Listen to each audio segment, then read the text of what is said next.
तस्य धीमहि धियो यो न प्रचोदयात्। ॐ भूर्भुवः स्वः तत्सवितुर्वरेण्यं भर्गो देवस्य धीमहि धियो यो न प्रचोदयात्। ॐ भूर्भुवः स्वः तत्सवितुर्वरेण्यं भर्गो देवस्य धीमहि धियो यो न प्रचोदयात्। ॐ भूर्भुवः स्वः तत्सवितुर्वरेण्यं भर्गो देवस्य धीमहि धियो यो नः प्रचोदयात्।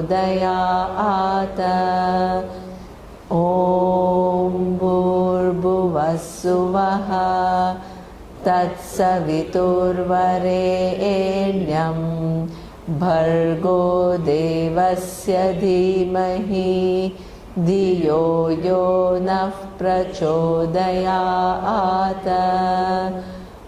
ॐ भूर्भुवः स्वः तत्सवितुर्वरेण्यं भर्गो देवस्य धीमहि धियो यो नः प्रचोदयात्। ॐ भूर्भुवः स्वः तत्सवितुर्वरेण्यं भर्गो देवस्य धीमहि धियो यो नः प्रचोदयात्। ॐ भूर्भुवः स्वः तत्सवितुर्वरेण्यं भर्गो देवस्य धीमहि धियो यो नः प्रचोदयात्। ॐ भूर्भुवः स्वः तत्सवितुर्वरेण्यं भर्गो देवस्य धीमहि धियो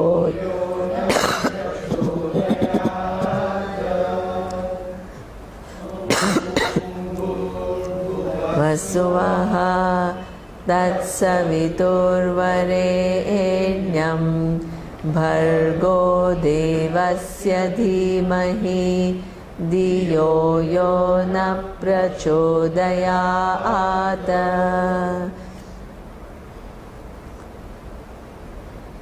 ॐ सहना भवतु सहनौ भुनक्तु सह वीर्यङ्करवावहै तेजस्विनावधीतमस्तु मा विद्विषावहै। ॐ शान्ति शान्ति शान्तिः।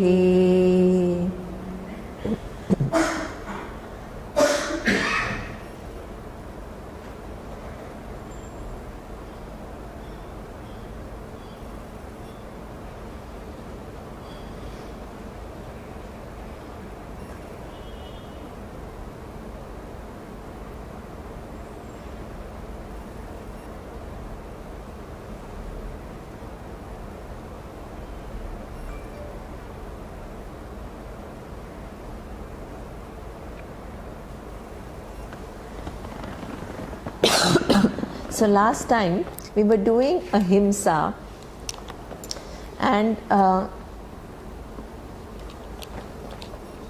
with reference to this non-violence, there is one thing which a lot of the hurt that we cause to others, it comes from lack of self-awareness, right? So it's not like intentionally we are trying to afflict somebody or trying to give somebody a hard time, but it just ends up happening. So how do you understand that? Because it's not like intentional. Okay, so therefore the psychologist divide the mind into one which is a conscious mind and the other one is the unconscious mind. Okay, so that means a conscious mind is something when you are aware of what you are doing and you are aware of what's happening within you. There is another mind which is what we call, many of our responses come from not that conscious mind but the unconscious. Okay, so we need to understand what exactly this unconscious mind is, and when you go and see a psychologist, what actually they do is something which is in your unconscious, they bring it out in the conscious. When that happens, what happens? That you become aware, right? The minute you start becoming aware of what you're doing, you change your behaviors, because nobody actually wants to, hurt somebody else. Okay, so now I'll just give you an example of how that happens. For example, how the unconscious works. Let's take a scenario where you have, as a child, you see your parents, let's say, not getting along. Okay, so you have an image of this father and mother, let's say they are fighting. Okay, now what happens is, for a child it's very difficult because the child's universe is parents. So for a child to see that there is some disharmony between mother and father, it upsets the child. So now what happens is the child is not able to actually understand what's happening. So the child gives its own meaning to what is happening, right? So there are 3 or 4 different scenarios, as to mostly 3. Let's talk about it. Okay, I mean, these are the options. What is the story that the child tells oneself when the child sees that? Okay, so our teacher used to say one thing, that whenever a couple comes and let's say they have a relational issue, so they make this statement saying that they don't fight in front of the child. So our teacher says that you don't fight in front of the child doesn't mean that you are protecting the child, right? Because let's say you close the door and you fight, the child knows very well what's going on. You think that the child doesn't know, but actually the child knows very well. Okay, so therefore you are not really protecting. If you really want to protect the child, you need to have what? Healthy relationship, because the child can understand what's happening.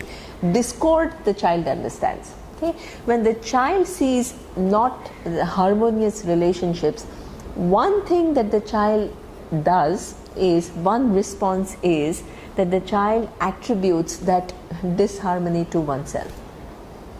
Okay, so that means they feel that the parents are perfect, parents cannot do anything wrong, so I must have done something to create that disharmony. So that means the person takes on, this is what we call personalization, right? So the problem doesn't belong to you, but you feel that you're responsible for something which is somebody else's problem. Okay, so this particular thing is called personalization. Now, if it is not corrected, how the child will grow up, and in everything where it is not that person's problem, will take on what? Take it up as my problem. Okay, very subtly feels that I must have done something wrong. Okay, so this is, hello.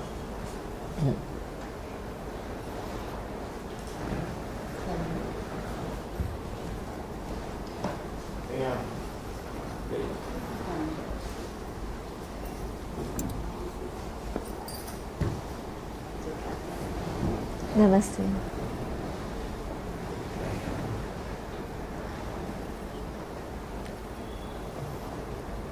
So the child feels that I have done something wrong, and if it is not corrected as an adult, that becomes the orientation.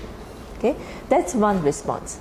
The second response is that the child will begin to take side of one. In the vision of the child, that it will tell that the child will think that, let's say, mother is right and father is wrong, right? So then how will the child will begin to constantly perceive what father as somebody who's abusing mother, so therefore will start developing anger towards what? Father. Because it may or may not be, it can be the other way around. It is the perception of the child which is the most important thing, right? You can, and the other sister or brother can look at the same situation and can think that mother is responsible and will start hating the mother. Okay, so it is nothing to do with the reality, it is to do with what you think, how you interpret the situation. Okay, so therefore that person over a period of time, if that vision is not corrected, they will build on this vision that my anger towards my father figure would then create a story around it, and I may begin to then overgeneralize and start developing some kind of a hatred towards that gender. And I can start hating, you will say all men are like that. Implicit assumption. It's not like somebody says it. This is what we call the unconscious. Unconscious means I give my own meanings and I make every situation that I come across, I reinforce that. Exactly. You not only you perpetuate, but you actually increase and you overgeneralize and you make it even bigger. So the anger towards father over a period of time becomes what? Anger towards male gender. So that means it multiplies. Okay? Unless you correct it. It's very important. What I say is that this is what happens. So this is the power of the unconscious mind. Unconscious mind, it is not the conscious mind. It's not like you are realizing it. If the minute you begin to realize it, what will you do? You will undo it. But it just happens automatically, and this is what governs our behavior. So that means next time a male figure can say something, something very small, and you will take it as an attack. And one typical example, when I was working with the UN in early 90s, what happened is we would have a lot of meetings, right? So in those meetings, everybody has chance to speak up, right? Now, sometimes women would be diffident and they will not speak enough. But at the end of the meeting, what they would say is, oh, look at these men, they don't let us speak. So I would ask, but who prevented you from speaking? Why are you creating a story within your mind that it is they who are preventing you? You have equal chance. You decide not to speak and then you feel what? Persecuted. So that means we keep on creating. Then you say, oh, now look at this whole, then you overgeneralize. In this meeting, what has happened, you've given it a meaning that men don't let us speak. Then you overgeneralize. And then you say, look at the system. The system is so unfair towards women.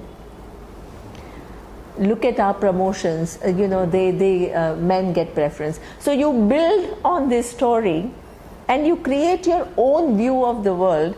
And you begin to think that the world is like that, and you actually fail to realize that it is your story that you are creating.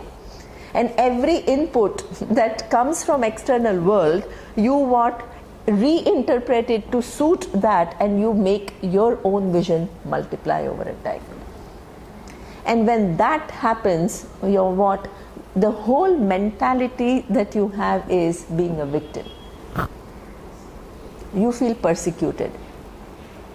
Okay, so that is the second thing, that the unconscious mind can give its own meanings and go on building up a story and make a huge orientation, and we begin to live from that orientation. And the root is where the lack of harmony between what parents relate, and you don't even know that this is all happening. Okay, so therefore this is a second response. You overgeneralize for that gender, you begin to have certain kind of an opinion about that gender. It can be any, and then you feel that they are always going to be unfair. In the third scenario, what happens is the very thing that you hated as a child, you end up doing. Right? So that means as a child you felt that your father was being unfair to your mother, and if you are a male, something that the thing that you hated the most, when you get married, you begin to treat your spouse in the same way. The patterns repeat. What you hated, you end up doing yourself. That is something which is what? It is not logical. That's why you call it the unconscious mind. Unconscious mind means it does not have the rational behavior.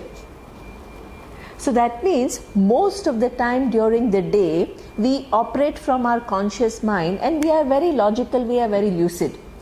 A situation can trigger which can activate your unconscious mind, and what happens?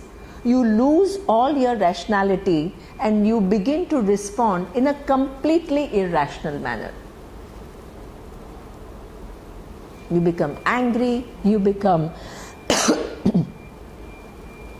right? You inflict pain on others, unintentional. Because it triggers that centers in you which have accumulated certain the story of their own, and your whole behavior is governed by that.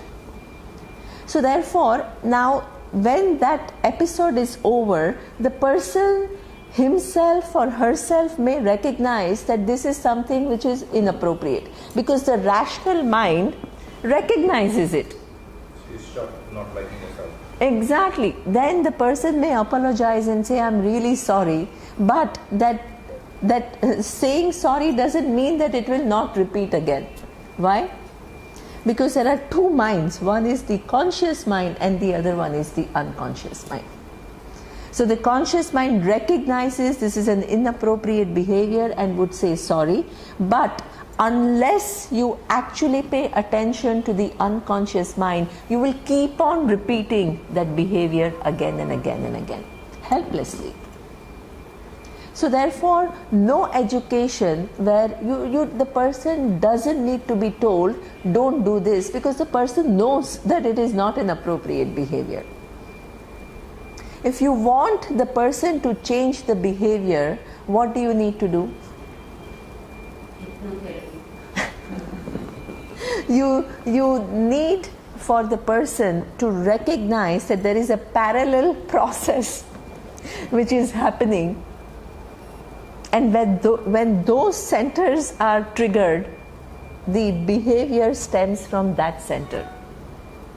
And the more aware you become, because what happens is that the problem will continue till the time that you even become aware of it.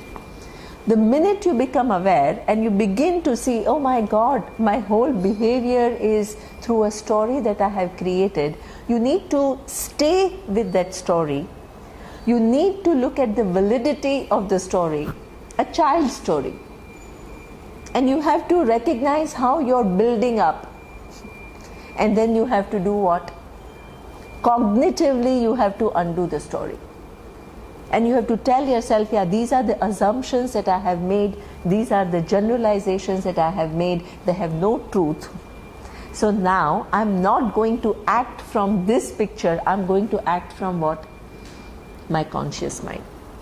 The minute that unconscious is brought to the conscious, right, then it gets integrated and then you behave differently. As long as it remains unconscious, because you are not even aware, it just happens. In spite of you wanting it, it happens. Okay, so that's why non-violence, if you want to really follow, because a lot of the unviolence, a lot of the hurt that we cause to others comes from the unconscious mind. There are very few people in this world who are knowingly wanting to hurt people. They are very damaged. most of the people in most of our relationships, we end up causing so much hurt to others because we operate from the unconscious. Okay? So if you want to follow non-violence, ahimsa, you need to have certain amount of self-reflection. Self-reflection, looking into oneself. Because if one does not do that, it will continue. Okay? Winnie, you had a question? Yeah. I was saying, consciously we do understand. Yes. Yes. But to kickstart this whole motion, would take a lifetime. This is a very good question. See, what you are saying is absolutely right. See, in the Western world, what they do is they understand the presence of the unconscious mind and they go and see a psychologist, right? To make them understand where this behavior is coming from, and they can undergo this psychotherapy for how long? It can be lifetime, because how many issues we have, how many interpretations that we have given are like countless. Okay? So now when people come to Vedanta, we don't say you have to go and see a psychologist. We don't say that you have to, sit and worry about all the issues. Okay? There are certain 2 or 3 patterns, right, that you can yourself identify. If you go back, all of us were made to think about our life, and certain scenarios stick with us. And if you just write it out, and you write out exactly without trying to say, oh no, this is inappropriate and I should not, because when you're writing, you can write what you want and write out exactly as you felt, and you will be surprised how much of it, which is what you're carrying inside, is now out. Our teacher used to say, you write it out and then you will begin to see, my God, this is your way, the vision of the child. And you yourself can see, oh my God, this is what I overgeneralized here, I took this side which may or may not have been true, because now you're an adult. You're capable of analyzing it. And he says, once you've written it out and you've read it, it's no longer inside, it's outside. And once it is outside and you've seen it and you've corrected your assumptions, you tear it out. You don't need to show it to anyone. You don't need to speak about it to anyone, because the minute you begin to speak about it, you always have to worry, oh my God, what this person will think about me, or how will I be perceived. The minute you do that, you're actually freeing yourself from all the burden that you're carrying within yourself.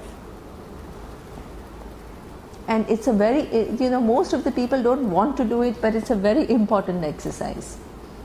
It's an extremely important exercise, because what all we have stored in our unconscious is something which is too many things. Once you have done that with reference to 2 or 3 major patterns, you are pretty much lucid.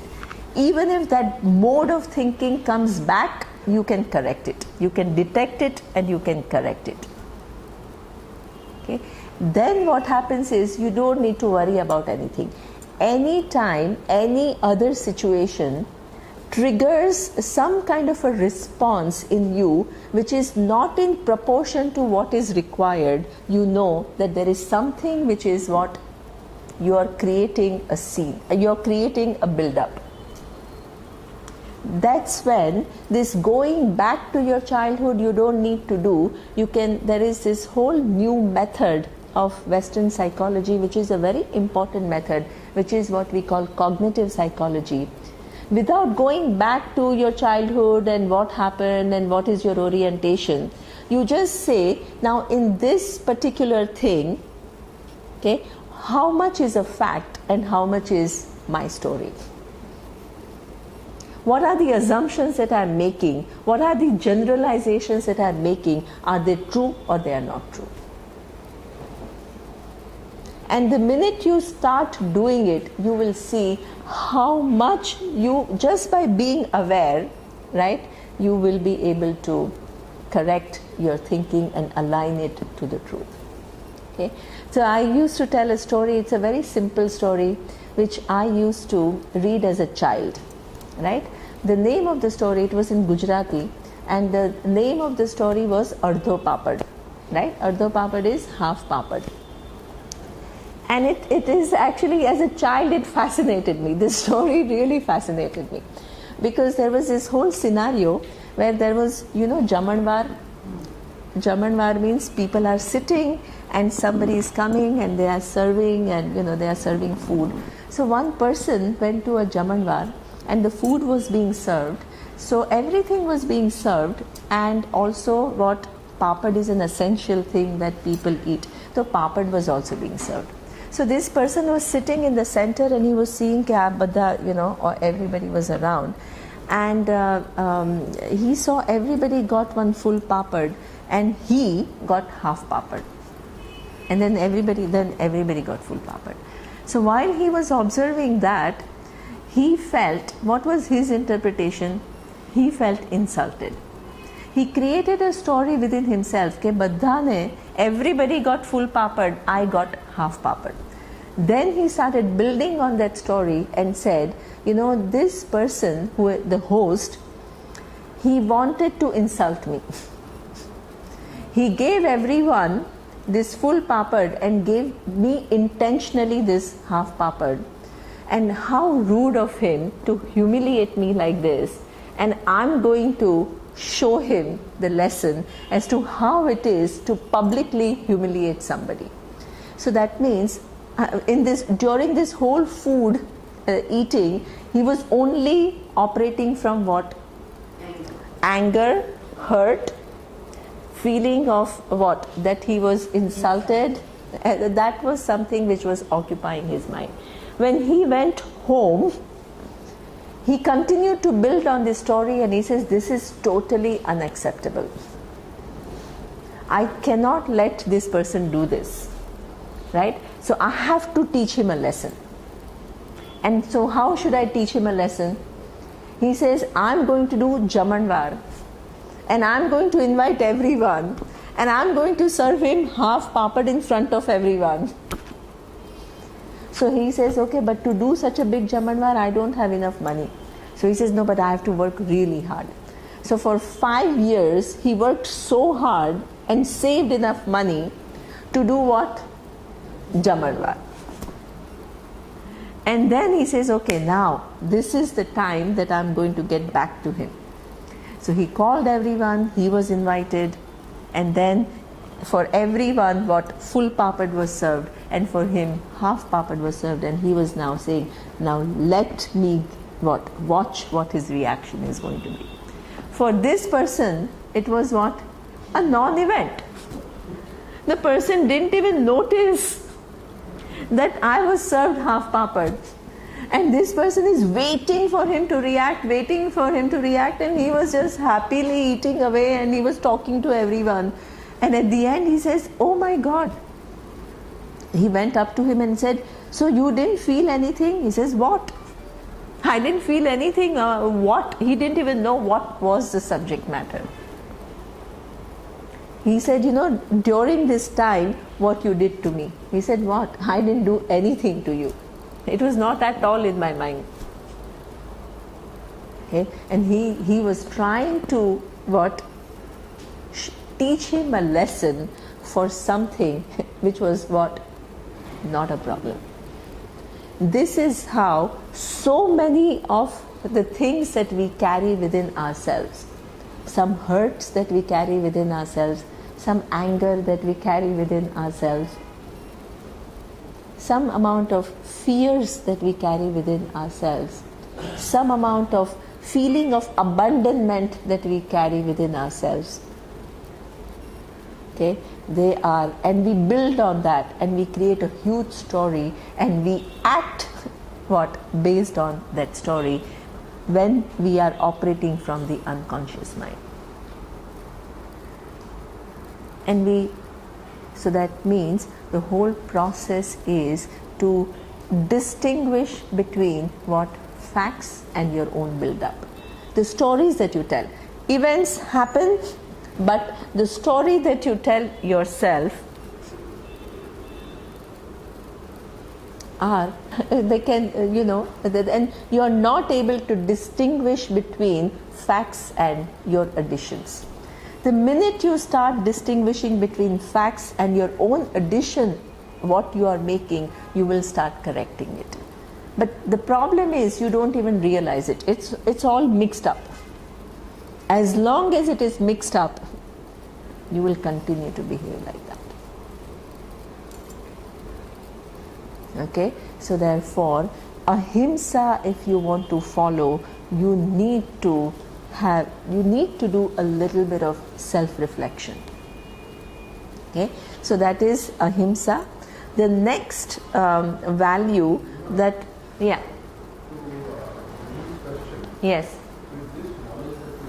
yes, yes.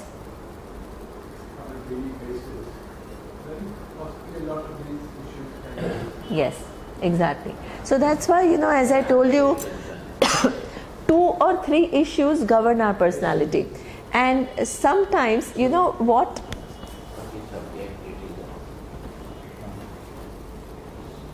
One thing that my teacher used to say, a child's perception can be something, like one in the first scenario which I gave, where the parents were actually fighting, and these are the kind of stories that the child gave. Sometimes it can be something totally harmless.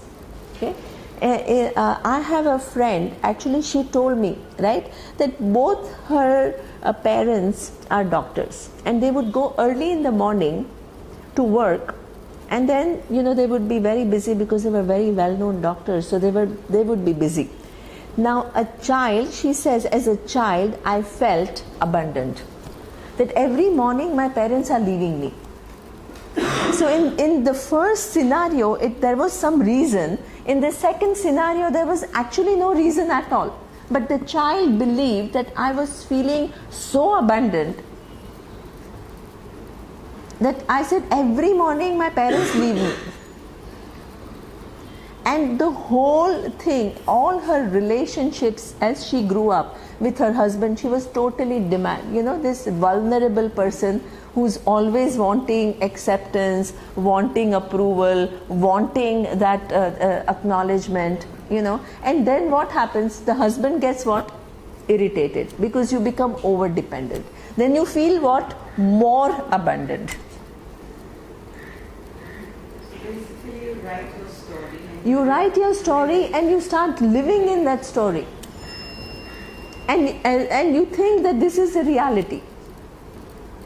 So when you actually begin to distinguish facts from your own story, then you will begin to see how much of your story is valid and how much of it is your own build-up. And the minute you recognize it's my build-up, what will you do? Consciously you have to try to undo that. Because you are given the capacity to think rationally. Okay, so ahimsa requires a lot of self-reflection. Otherwise, it ends up happening. Okay, so ahimsa, the next value that Bhagavad Gita is talking about is kshanti. Kshanti is a common translation of kshanti is forgiveness. But my teacher used to say, when you use the word forgiveness, you are putting yourself up as though you are right, somebody else did something wrong, and you are forgiving the person. So that means, and the truth may be what? The person may or may not have done something wrong. But here in the word forgiveness, always you are putting yourself up as though you are the right one. So therefore he says that's a dangerous position to take. There is a self-righteous thing that I know it all, it is only other people's problems. That is a dangerous position. Okay? So therefore the reality, so he says it's better to use the word accommodation. Accommodate people, accommodate yourself. Okay, so now what does it mean? one thing that I want to explain today, which is something which you have to keep in mind till the time that you study Vedanta, because if you don't understand this, Vedanta will never, you will actually not make proper use of Vedanta. Okay? There is this one vision that Vedanta is talking about, which is the vision of oneness. Right? What is this oneness? The vision of oneness, what it says is that, let's say, in the clay world, okay, there are many different objects. One is a pot, second is a glass, the cup, and even within the glass there are many different sizes, shapes, right? So therefore, what is our orientation? When I show you a given object called pot, what do you think it is? Where is your drishti? Your drishti is on pot, and there is some truth to it, right? But what Vedanta says is, beyond this, we have trained ourselves to give more reality to the form, but actually, what is the reality? Clay. Clay is the reality.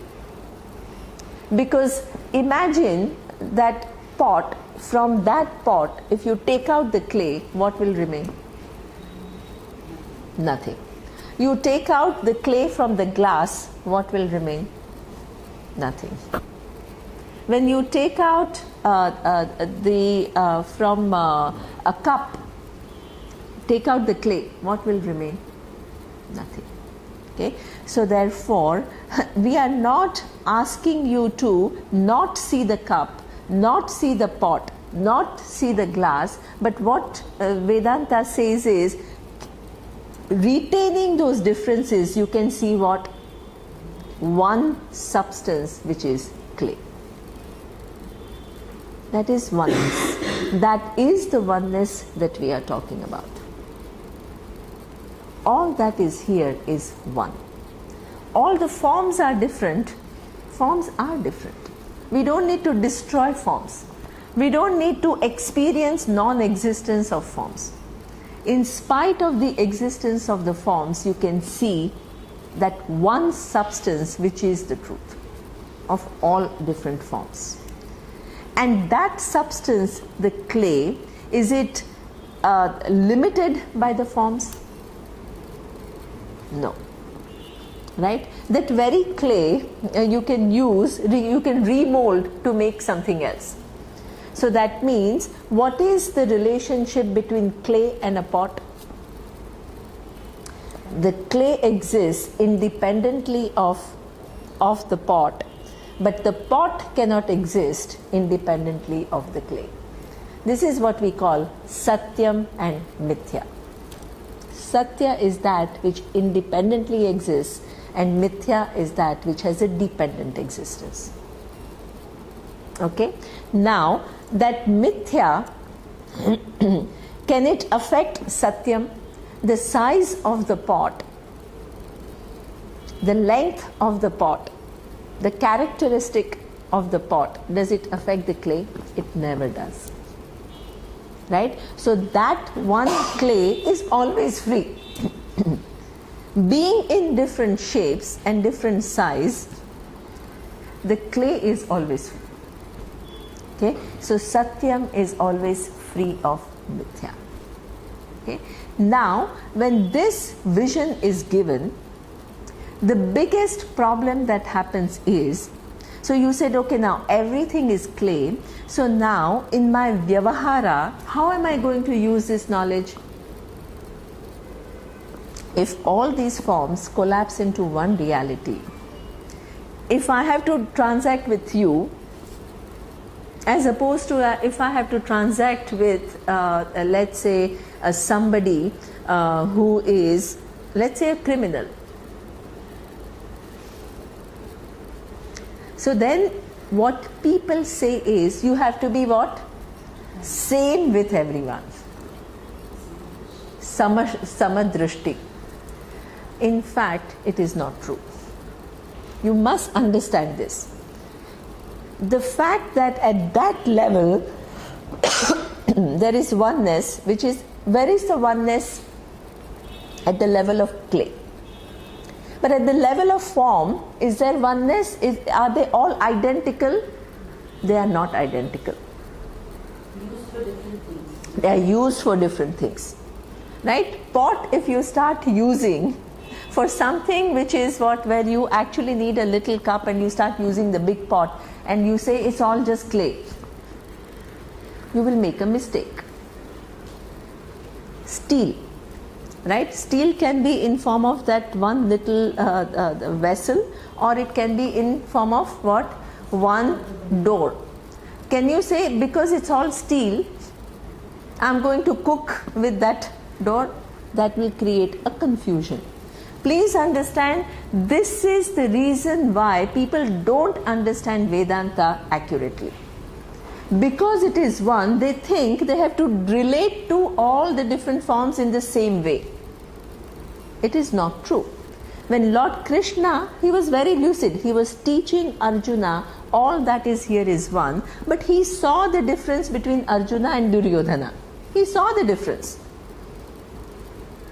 And he was behaving differently with both of them.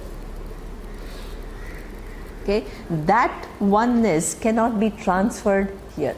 It is like our teacher used to always make this statement, which is a very right statement. Okay, so he says a physicist knows very well that the gold is nothing but atoms, and stone is also nothing but atoms. He knows it very clearly. Quantum physicist. Okay, now it's his anniversary and he has to give a gift to his wife. Can he say everything is atoms, so let me give you this roadside stone as a gift? He says, what will his wife do? Throw it on him, right?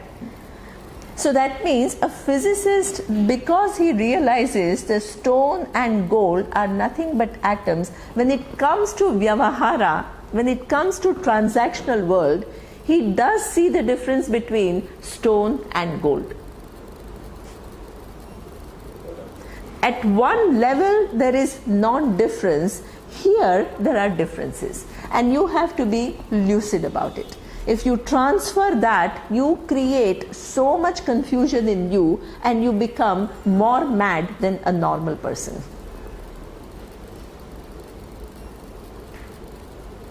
Okay, so therefore that mithya that requires a different you can't use that oneness as the criteria for your transaction in this world. You need to have different approach. In mithya world, what governs our behavior is what? Law of dharma. It's a different approach. You can't say everything is one, because then it becomes a confusion. Law of dharma. Yeah. You have to see different people differently and you have to behave with them appropriately. So that means you can't when I was living in New York and late at night you have to come back from your assignments. In those days we didn't have laptops, so we had to go to computer labs in our university and do our papers and walk back home. And Columbia is almost close to Harlem, so we used to walk home, and if it's 11 o'clock and there are all these big guys walking on the street, you can't say, oh, everything is one, right? You have to be what? You have to be smart about it, right? And you have to see that it may or may not be a danger, but you have to be what? You have to make sure that you protect yourself. You have to cross the road if you find those, and if you're scared, you can't just say, oh, all that is here is one. So that means if a thief comes to your home and you are a Vedantin, you will not say, oh, you and me are all one, please come and take everything. Okay, so therefore, what? Mithya world requires a different criteria. Everything is at the level of what? The absolute reality. At the level of forms, you have to understand that the forms are different and they require different treatment. Okay, so therefore, even in Mithya, we make two distinctions. Vedanta is very, very precise. Mithya, which is a pot, which is mithya because it has its existence from what? From clay. Now, mithya is divided into vyavaharika and pratibhasika. Vyavaharika is empirically true and pratibhasika is your own imagination. Pratibhasika. Pratibhasika. Okay, your own picture. Okay, so therefore, now let's see that the pot which has a dependent reality. Now let's take this bottle. This bottle, it has a dependent reality on the plastic, right? So therefore, this bottle that we generally transact in this world, before we come to Vedanta, we take this bottle as absolute reality. We think that it is an absolute reality. What Vedanta teaches us is what? The absolute reality in this relative term is the plastic, and the bottle is a form and it's mithya. Right? So this mithya is vyavaharika. Vyavaharika means it's not an illusion. It is empirically true. It's not only that I see a bottle, when you see it, you also see a bottle, you see a bottle, you see a bottle. It has a size, it has a function, even though it is mithya. Right? Now there is another type of mithya which is pratibhasika. And that pratibhasika mithya is, imagine if you are in the forest and it's dark. And it gets dark and you see a long object of this size and in that way, just all, zigzag. What would you think it is? It is a snake. Right? Now, it may be a snake. If it is a snake, it is no problem. Okay? But imagine if it is a rope and you see a snake. Okay? So now, what happens is, why do you call the snake that you see as mithya?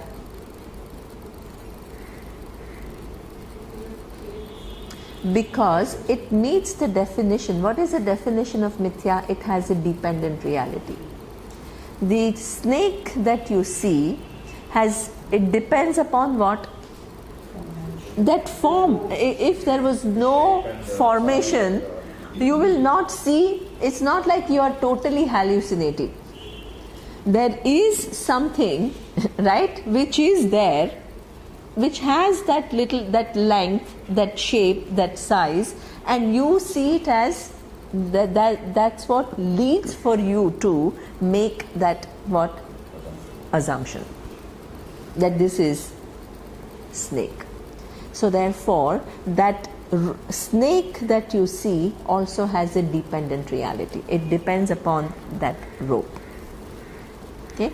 Now, can you treat this bottle that we all see, it is a mithya, and the snake that we see at the same level? You can't treat it at the same level. Both are mithya, but they are different. One is vyavaharika, the other one is pratibhasika. Vyavaharika mithya is that it is, therefore I see it. The bottle is, therefore we all see it. Pratibhasika mithya is what? I see it, therefore it is. I see it. I see the snake, therefore for me it is. External, not true. Okay, so that means now, before coming to Vedanta, what is our vision of the world? What Vedanta has said is, Vedanta has given 3 names. Okay, in this example, right, plastic is what? The truth. That truth in Vedanta is called Paramarthika. Paramarthika is the reality. Right? Now the bottle is what? Vyavaharika mithya. Mithya, but it is empirically true. And the snake that we see in place of a rope is pratibhasika. Right? Now, without coming to Vedanta, what is the problem? The Paramarthika is missed out by all of us. What is Vyavaharika? We give it the status of Paramarthika. And what is Pratibhasika? We don't even realize that it is Pratibhasika. We also give it a status of Paramarthika. That means our vision is so skewed.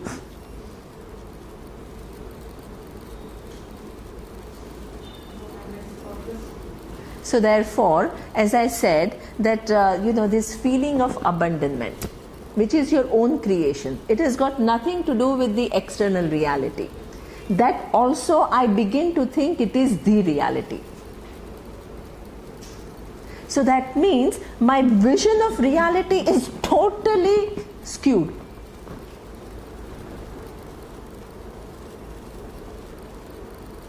Both, I'm not able to distinguish between, please understand, distinguish between Vyavaharika and Pratibhasika. Vyavaharika is what? What is empirically true and what is my own story. I am mixed up. I'm unable to distinguish. And both of this I give absolute reality. What is the word you use for absolute reality? Absolute reality is Paramarthika. Then Mithya, which is dependent reality, is divided into 2 parts. One is Vyavaharika and the other one is Pratibhasika.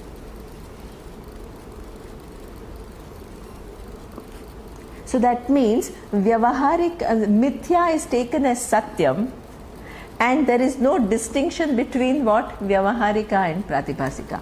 So that means there is confusion. Now when Vedanta says that there is this Paramarthika reality which is the one, in Vyavahara, what do you need to do? If you are a clever Vedantin, what will you do? You will recognize the differences. Because this bottle you can't just negate as not true. Right? And you will also be able to recognize what? Your own projections, which is a different type, which is the world that you have created for yourself. One is the world that you have to deal with, which is there, it is empirically true, may not have the absolute reality, but it is empirically true. But the other one is what? Your created world, your own values, your own, your own assumptions that you have given, which have no truth. Now, what is, can you now live everything by just saying, yeah, but everything is one? No. If you do that, you are escaping. Vedanta leads to escapism because very conveniently you can attribute everything to Paramarthika and say it's one, and it is attributeless. You lose your discretion. And this is where Bhagavad Gita is an amazing book. Amazing book, because what was Arjuna told? He was taught about this reality, but with reference to what he had to do in that given situation. Could he have used that argument that everything is one, so let me just, not do anything? What did Lord Krishna tell him? You have to do what you have to do. You have to assess that situation accurately. What about samskara actually? Once, see, we don't know snake. Suppose I have not seen any snake. Yes. And I see that. So what about the samskara? So that means, exactly. So that means a lot of subjectivity that we have, as I told you, it will remain until the time that you initiate that growth. So this is why I said, you need to pay attention to yourself, because your created world will remain till the time that you pay attention to it. So growth is also, the whole book is amazing. It helps you to see all these different things and helps you to deal with it. What I mean is sanskara. Yeah. Sanskara is something that, the previous learning that you have had, you come to this world with that previous learning. So that means that, let's say there are some people who listen to Bhagavad Gita and they can figure out very fast. Why? Because we say they have good samskar. What does samskar mean? That somewhere in the past they must have studied, and therefore there is some kind of a connection. So when I had gone to study, it's amazing. When I had gone to study in Coimbatore, so we all had to learn Sanskrit, right? So and Sanskrit, not just some simple grammar, but we had to study the commentaries of Adi Shankaracharya in Sanskrit, right? So therefore you have to have a relatively good Sanskrit. And most of us had not much background, but for some of us it was so easy to pick up, and for others that was an eternal struggle. So this is what we call samskara.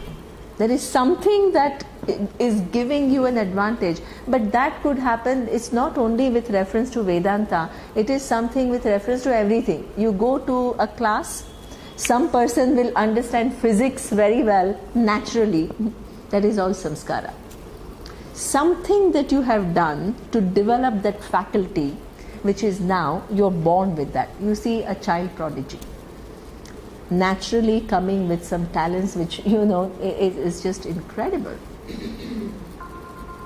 I saw a Gujarati play recently which is based on that Stephen Hawking's it's a story, right? And it was just incredible how in this little things he saw all mathematics. Very young.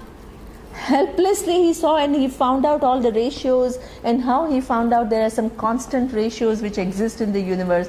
We all interact with things, we don't even think about it. These are called samskaras.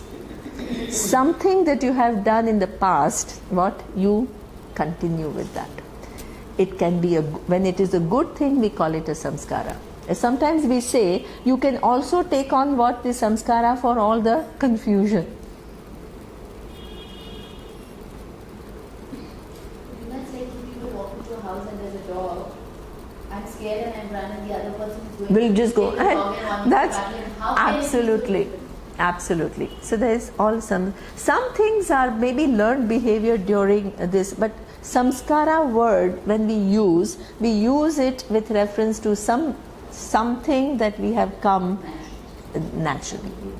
So every human brain is programmed little differently. So what is the basis of that programming differently? Even though it works within the same range, the human brain is working within the same range, but within that range, each one is unique. There is no repetition.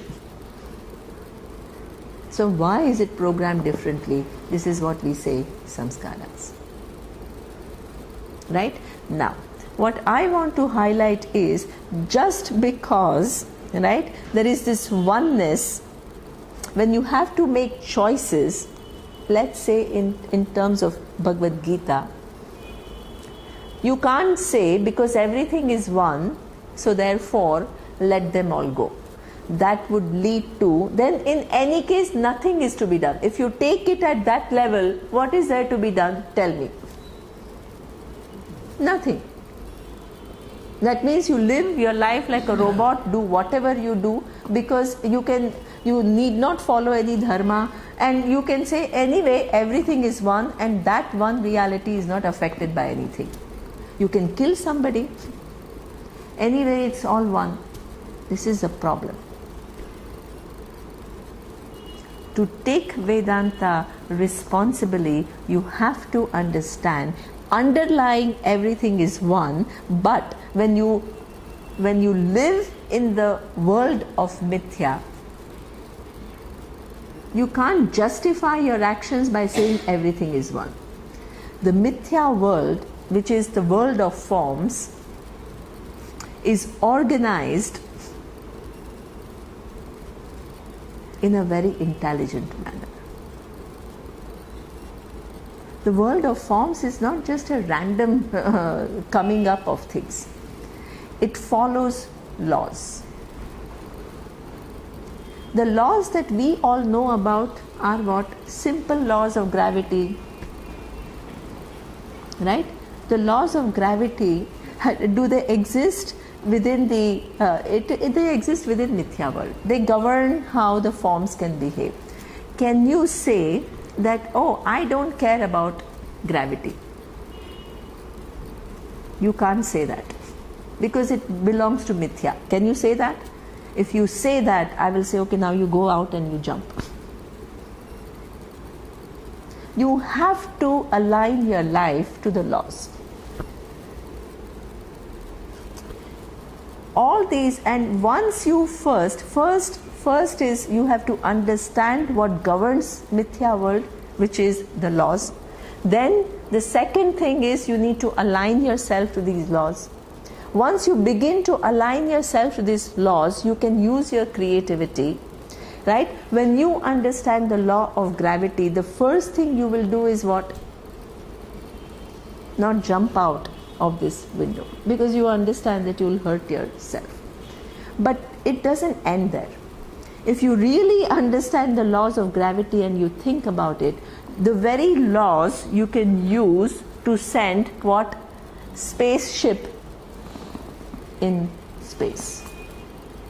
That means human mind has so much capacity to understand the laws and align oneself to the laws, and have so much creativity to accomplish so much within this mithya world.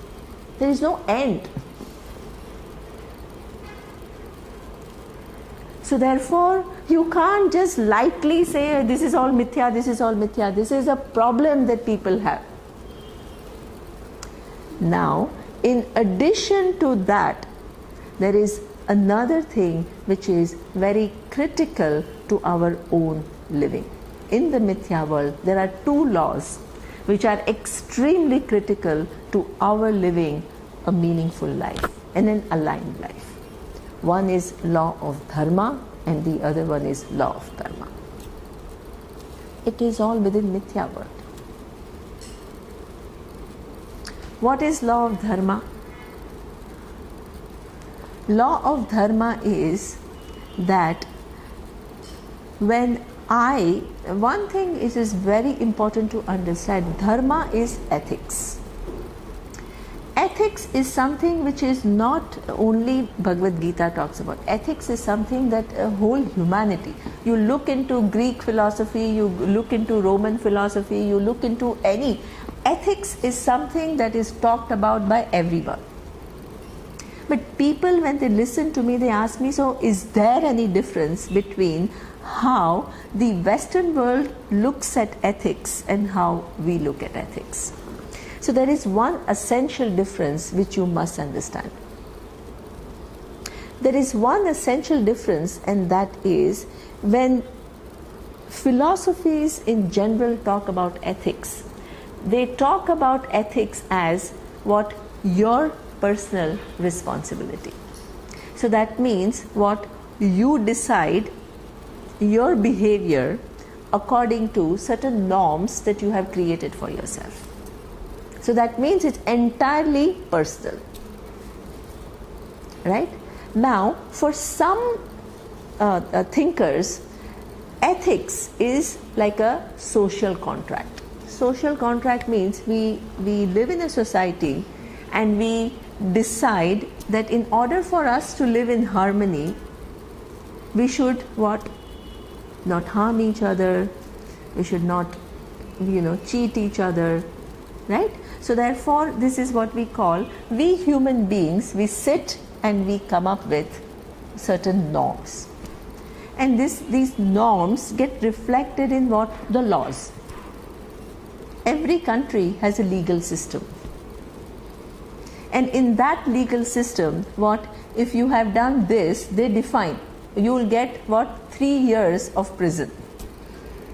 If you do that, you will get 5 years of prison.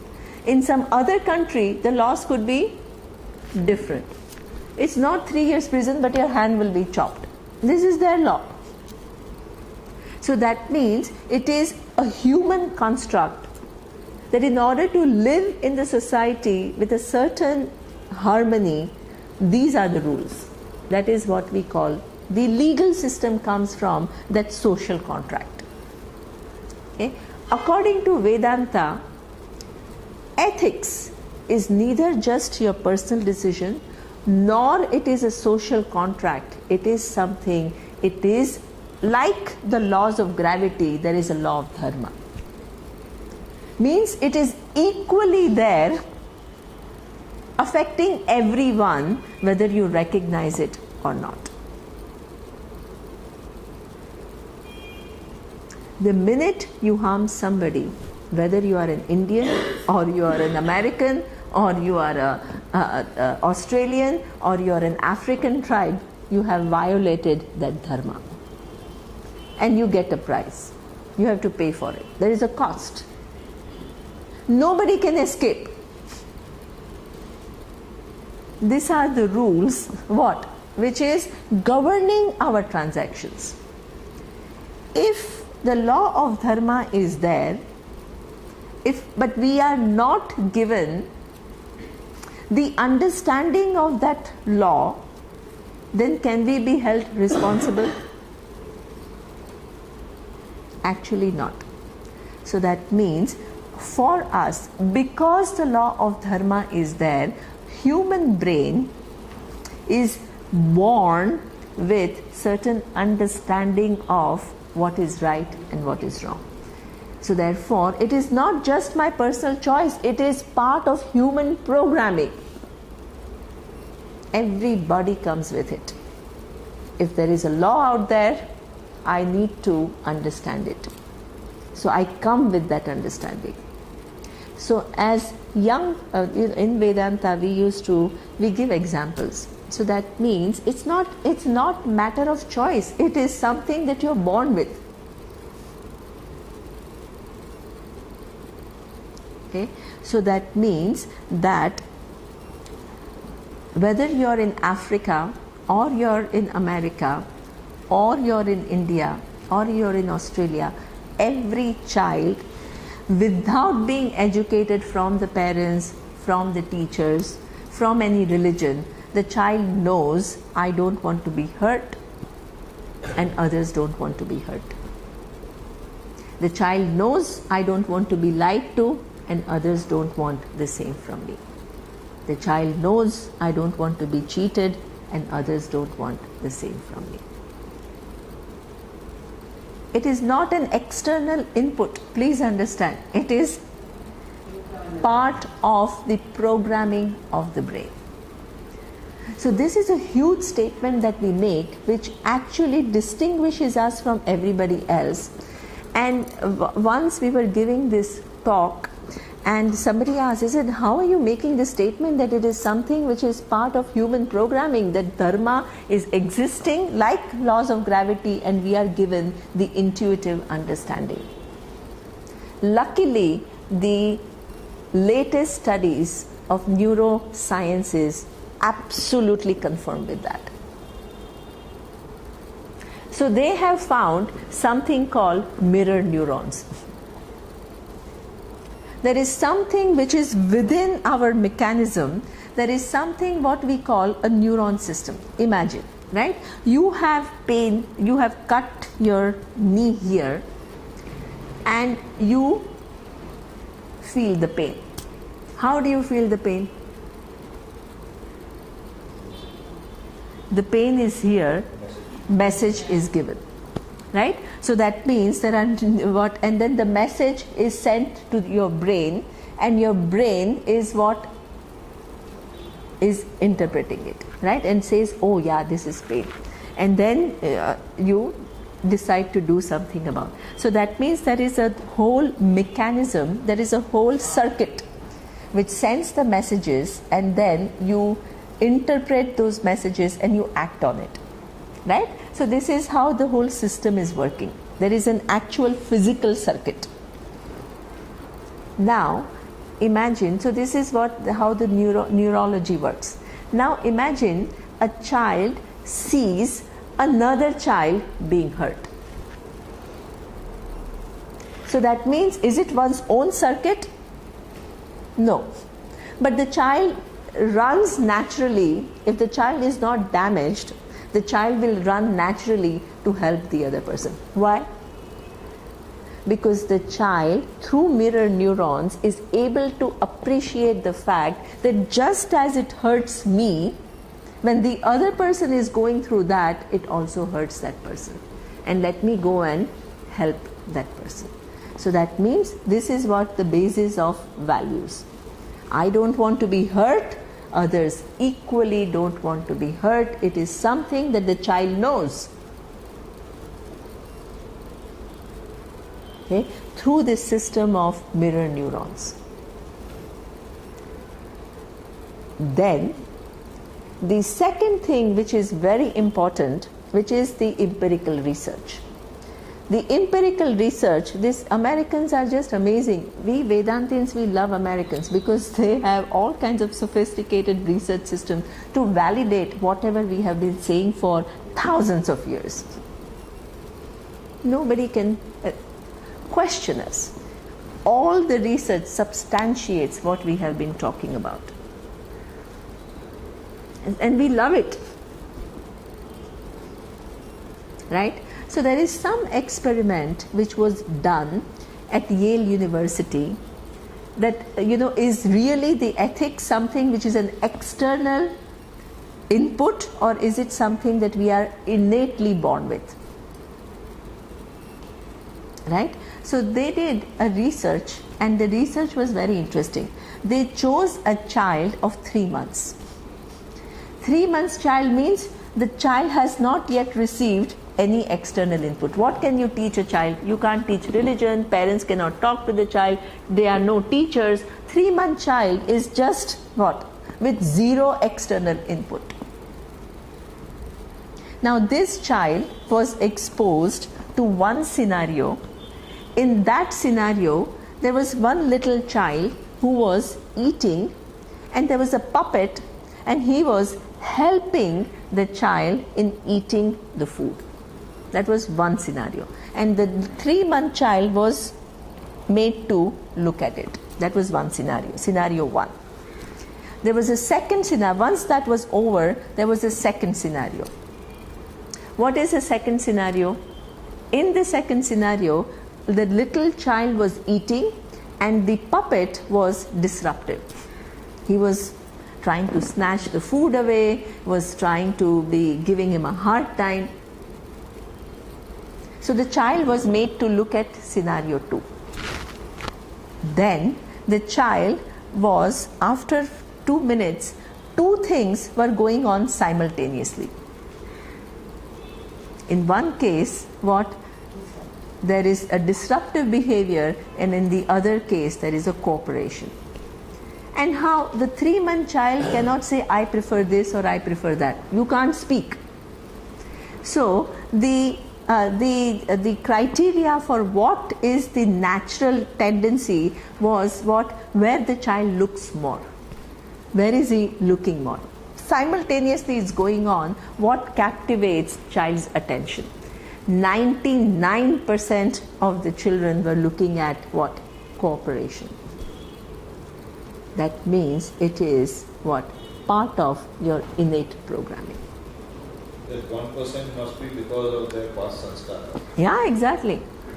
Absolutely. 1% That deviation. absolutely that the deviation can always, but with that overwhelming evidence, overwhelming. And how do you explain why children are cruel to each other? Yeah. So that means, along with that, they actually did further studies. It's amazing to watch these videos, because along with that sense of ethics, you also come with certain sense of what your own priority, self-interest. So then, if the child even though the child understands this is right, sometimes the self-interest becomes overriding. That's why they behave against those values. Okay, so is it enough? The time is over? Okay. Okay. So, you are going, or should we stop the class? No, we can carry on. We can complete your. You can find out. Huh? I can wind up? One more value. Yeah. One whole value, she's three classes. Round this. Kshanti. Yeah, round it up. Round it up. Kshanti. Right?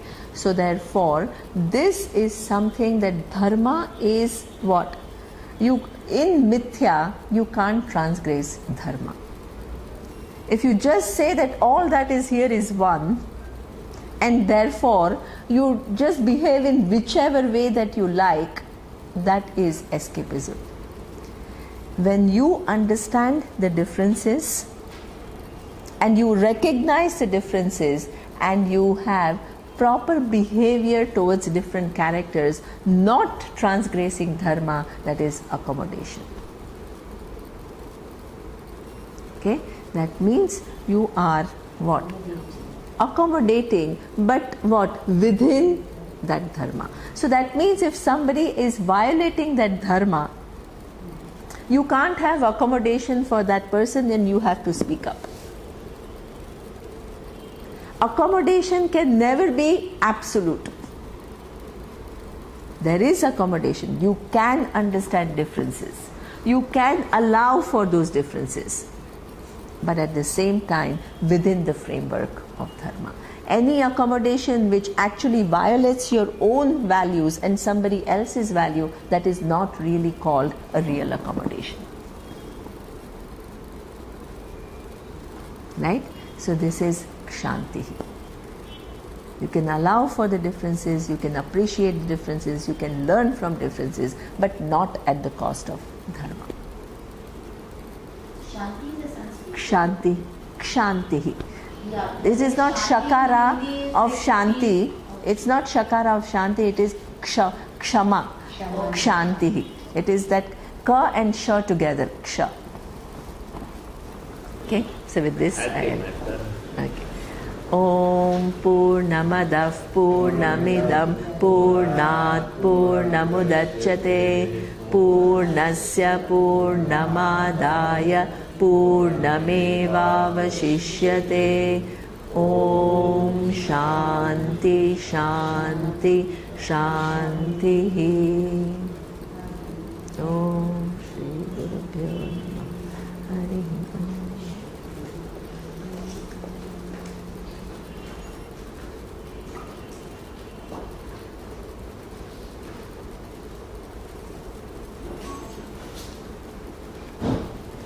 In the prayer